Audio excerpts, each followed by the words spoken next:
The morning light filtered gently through the curtains of Adelaide Cottage, painting soft stripes across the kitchen floor. It had been a regular Tuesday in the Windsor home, the kind of ordinary morning that the Prince and Princess of Wales cherished for their family. The air was filled with the usual sounds of a busy household, the clatter of cereal bowls, the cheerful chatter of three young voices, and the gentle, guiding tone of their mother, Catherine.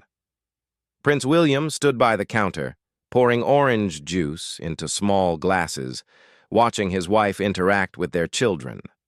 There was a warmth in the scene that he never took for granted. Princess Charlotte, with her mischievous smile and long brown hair, was attempting to braid the mane of her beloved pony toy while simultaneously arguing with her younger brother, Louis, about the last piece of toast. George, the elder statesman of the trio at 10 years old, was methodically eating his breakfast while glancing at a book about space, trying to ignore the commotion his younger siblings were creating. It had started as a playful chase before breakfast. Charlotte and Louis had been running through the living room, their laughter echoing off the walls as they played an elaborate game of their own invention. William had smiled at the sound, telling Catherine that they had enough energy to power the entire Windsor castle. But then the laughter had suddenly stopped, replaced by a sharp, terrified cry that cut through the morning like a knife. William had moved before he even consciously decided to, his chair scraping against the floor as he rushed toward the sound. He found Charlotte in the hallway, and sitting on the floor with her face pale and tear-streaked, cradling her left arm against her body. Louis stood nearby, his own eyes wide with fear, unsure of what had happened to his playmate. Charlotte was trying to be brave, the little girl instinctively knowing that crying too loudly might worry everyone even more. But the pain was evident in every sharp intake of breath. "It's all right, Char. It's all right," William had whispered, kneeling beside her. "Daddy's here. Just tell me what hurts." Through sobs, Charlotte explained that she had tripped while running, putting her hand out to catch herself against the wall. But instead of stopping her fall, her wrist had twisted awkwardly, and she had landed with her arm pinned beneath her. The moment William gently touched her wrist, Charlotte flinched and pulled away, and fresh tears streaming down her cheeks. It was then that William felt the first cold grip of fear in his chest. This was not a simple bump or bruise.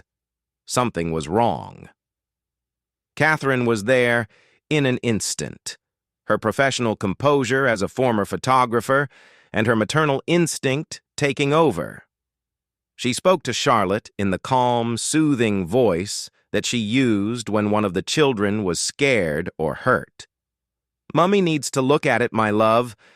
I know it hurts, but I have to see." Charlotte nodded bravely, allowing her mother to examine the wrist. The moment Catherine's fingers gently probed the area, Charlotte let out another cry, and Catherine's face told William everything he needed to know. This was beyond their ability to handle at home. The decision was immediate and unanimous. And William would take Charlotte to the hospital while Catherine stayed behind with George and Louis, maintaining a sense of normalcy for them while preventing them from witnessing their sister's distress. William carefully lifted Charlotte into his arms, grabbing his coat with one hand while Catherine gathered the little girl's things. Charlotte's face was buried against her father's shoulder, her small body shaking with quiet sobs. William kissed Catherine quickly, a silent communication passing between them, a promise to take care of their little girl, and a shared fear that neither wanted to voice aloud. The drive to the hospital was a blur of London traffic and whispered reassurances. William sat in the back of the car with Charlotte, letting her lean against him while he told her stories about when he was a little boy and had fallen out of a tree at Highgrove. He exaggerated the tale, making himself sound clumsy and silly, and through her pain, Charlotte managed a weak smile. Her good hand held onto his with a grip that told him she was scared. and William held her right back, his mind racing through possibilities while his voice remained steady and calm. At the hospital, they were quickly ushered into a treatment room.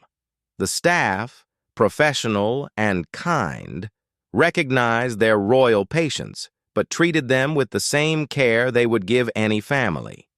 Charlotte was examined by a triage nurse who asked gentle questions, while William held her hand. Then came the wait for the doctor. At the longest minutes of William's life, as he watched his daughter bite her lip against the pain, trying so hard to be brave. When the doctor finally entered, a warm woman with kind eyes and a reassuring manner, William felt a measure of relief.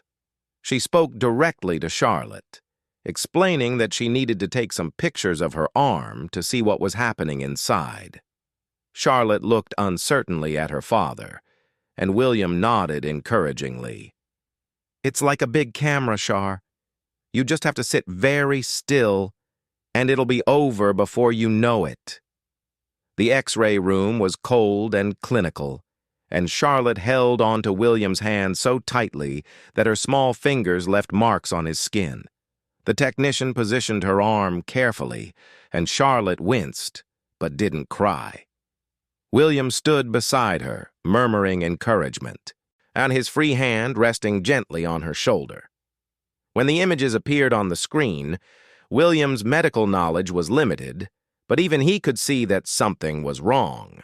The clean line of her forearm bone looked interrupted, a dark crack visible even to his untrained eye. Back in the treatment room, the doctor returned with a serious expression that William had learned to read from years of royal engagements and diplomatic meetings. The news was not going to be what they hoped. The doctor sat down at Charlotte's level and explained in simple terms that her wrist was broken. She showed Charlotte the X-ray, pointing to the crack in the bone and explaining that it needed to be fixed so it could heal properly. Charlotte listened solemnly, her blue eyes, so like her mother's, filling with fresh tears. But she didn't cry, and she just nodded and looked at her father. William felt his heart crack along with his daughter's wrist. The urge to fix this, to make it better, to take the pain on to himself was overwhelming. But all he could do was be there, hold her hand, and let her know that everything was going to be all right. The doctor explained that they would need to set the bone and apply a cast, and that Charlotte would need to stay still for the procedure. William asked if he could stay with her, and the answer was yes.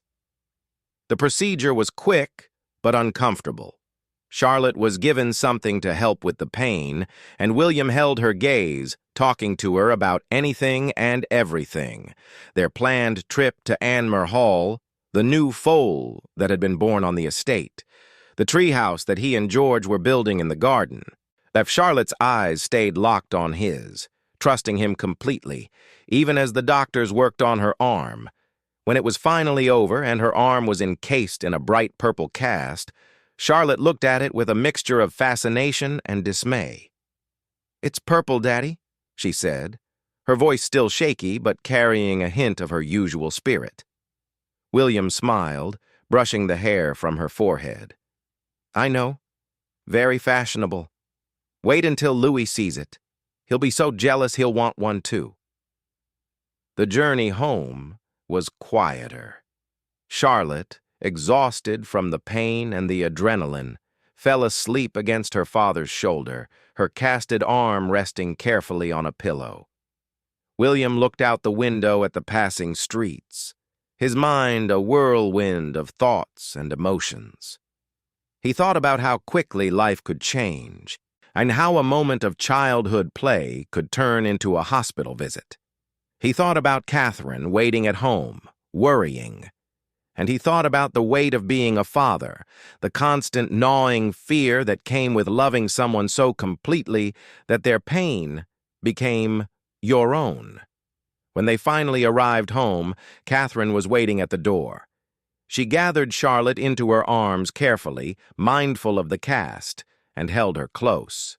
Charlotte, waking from her sleep, snuggled into her mother's embrace, and held up her purple cast for inspection. "Look, Mummy, the doctor gave me a new arm." Catherine laughed, the sound carrying a hint of the tears she had been holding back all day. "It's beautiful, my love. Absolutely beautiful."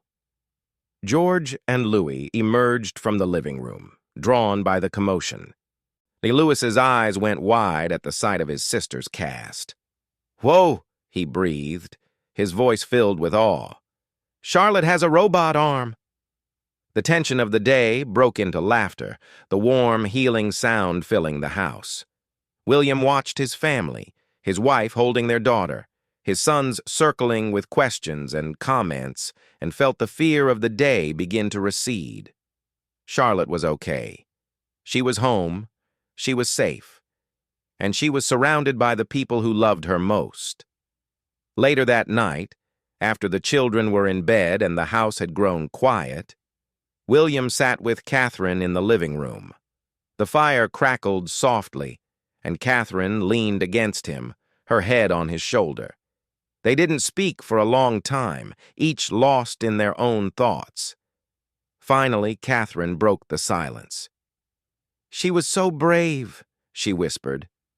Our little girl was so brave." William nodded, his arm tightening around her. "She gets that from you." Catherine looked up at him, a soft smile on her face. "From both of us." They sat together in the quiet, holding on to each other, and the knowledge that their family had faced a small crisis and emerged stronger. Charlotte's broken wrist would heal, the cast would come off in a few weeks, and life would return to normal.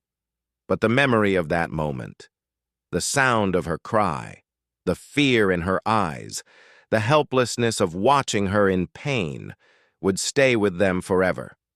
It was a reminder of how fragile life was, and how precious. In the days that followed, Charlotte became the center of attention. Her brothers competed to sign her cast, their childish artwork covering the purple surface in a riot of colors and shapes. Louis drew what he claimed was a dinosaur, though it looked more like a lumpy potato with legs. George, more artistically inclined, drew a detailed rocket ship.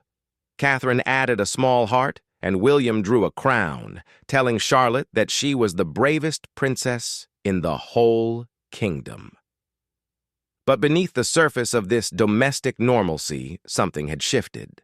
William found himself watching his children more closely, noticing the way they moved, the risks they took, the inevitable bumps and bruises of childhood. He found himself holding them a little tighter, a little longer, savoring the moments of peace and safety. And he found himself thinking about the future, about the world they were growing up in, and about his role in shaping that world. The broken wrist was a small thing in the grand scheme of life, a childhood accident, a soon-to-be-forgotten. But for William, it became a symbol of something larger, a reminder of the vulnerability of those he loved, and his determination to protect them from whatever harm might come their way. It was a quiet call to action, one that would echo in the months ahead as his family faced challenges far greater than a broken bone. For now, though, there was only the quiet of the night, the warmth of the fire, and the steady beat of his wife's heart against his own. Tomorrow would bring new challenges, new fears, new demands. But tonight, they had this moment, and it was enough. The weeks following Charlotte's accident settled into a rhythm that felt almost normal, if normal could be defined by early morning school runs, royal engagements, and a 5-year-old who insisted on telling everyone he met about his sister's robot arm. William found himself falling into a pattern of domesticity that he had never quite experienced before. With Catherine recovering from her abdominal surgery and gradually returning to her duties,